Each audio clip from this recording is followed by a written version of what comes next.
Markets up and running, of course, across Europe now. Michael's with us for the best of today's business morning. Thanks very much indeed, and that's the one really.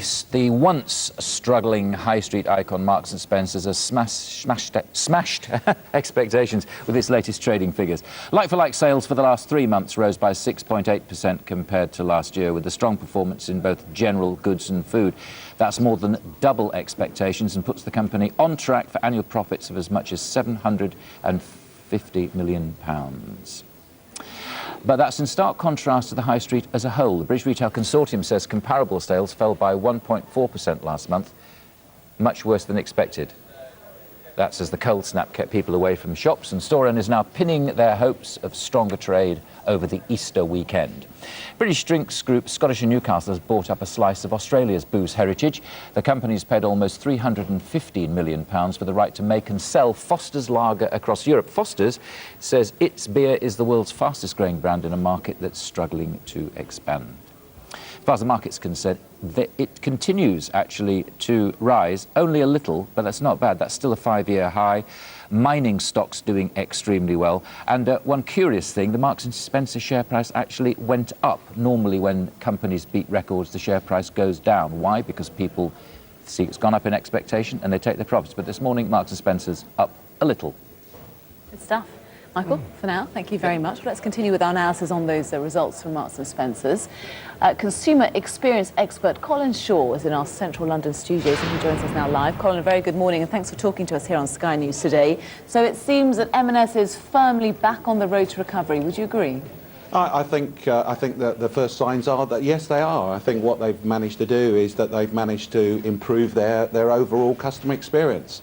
They've improved their advertising, they've improved they've modernised their stores, they've given their staff a lot of training, and they've improved the range of clothing. And I think that the results here today are the culmination of all that work and overall improving their customer experience, yeah. Are we, as consumers, very fickle? But it seems that even a company, a brand as established as M&S, can fall very quickly into disfavour. Absolutely. In our first book, Building Great Customer Experiences, we talked about the fact that large organisations tend to get very complacent, and when things are going well, they start to become very inwardly focused. And yet customers' expectations grow all the time. And therefore what I think we've seen with Marks & Spencer's is sort of a game of two halves. They've started off, went through a complacent time, and now it feels like Stuart Rose has managed to pull this around, and we're starting to see those first signs of that improvement. But the key is, you know, will it continue, and will the other people in the high street actually see what's happening, and how will they respond? So what lessons do you think as a company they've learned, and do you think it is all down to Stuart Rose, because there were many CEOs before him that failed, weren't there? I think some of the lessons that they've learned is that to improve your customer experience, you need to improve a number of things. It's not just about advertising. You can create wonderful adverts out in the marketplace, but if the experience that you're then delivering is not up to it, then customers will see that there's a disconnect. So I think it's about improving the people, focusing on the people. One of the interesting things is they've given the people a bonus, which will therefore they will see some of the success in their wage packet.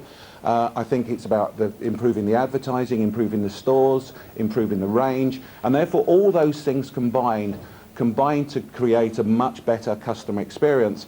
And that therefore shows that if you improve your customer experience, then what you do is that actually impacts on the bottom line and you can generate additional profits.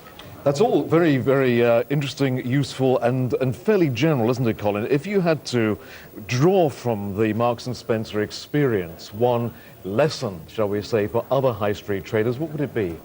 I think it's focus on the customer from the top.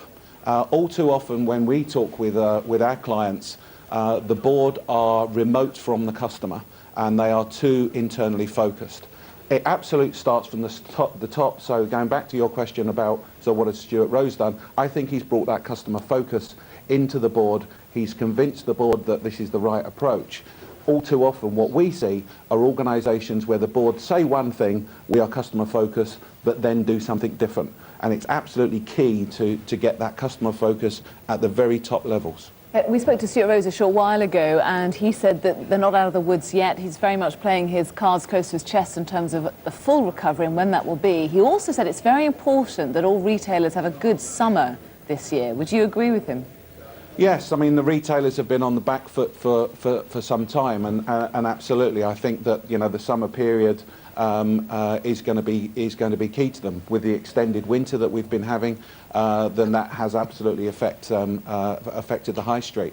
But I think all retailers of what they've got to do is start to get back to some basics and think about who their customers are, what's the experience they're trying to deliver, and then do what Marks and Spencers have done, which is to improve their experience, and that will then start to show in the bottom line.